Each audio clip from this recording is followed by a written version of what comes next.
डार के ज़ेर इंतजाम फलाही इदारों के अकाउंट्स फाल करने का हुक्म दिया है। तफसीलात से आगाह कीजिएगा।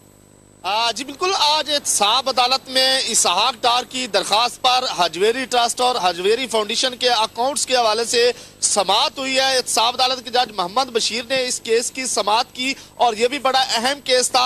हजवेरी ट्रस्ट के जो अकाउंट्स थे जो मुंजमद किए गए थे, उस हवाले से इस केस की आज समाअत हुई है।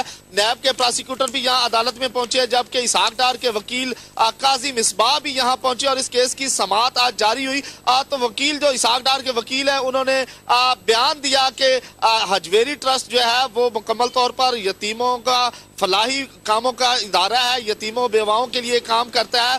वहाँ पे मकीम यतीम बच्चे हैं और उनकी शादियों के हवाले से और उनके दीगर जो मामला हैं उनको देखा जाता है। तो जब से हजवेरी ट्रस्ट का ये केस शुरू हुआ है, तो उसके बाद जो बड़ी प्रॉब्लम्स आ रही हैं वहाँ पे जो बच्चे यतीम हैं, जो लोगों के फलाही काम है, उनमें खलल आ रहा है। तो दरख्वास्त की जाती है कि हजवेरी ट्रस्ट के जो अकाउंट्स हैं उनको बहाल किया जाए, जबकि नैब के प्रोसिक्यूटर ने वहाँ जवाब दिया कि बिल्कुल ये बात सच है कि हजवेरी ट्रस्ट एक फलाही इदारा है, लेकिन उसको गलत इस्तेमाल किया जा रहा है। तो एहतसाब अदालत के जज के सामने रूबरू ये बयान जारी थे। तो बहुत शुक्रिया ज़मीर हुसैन।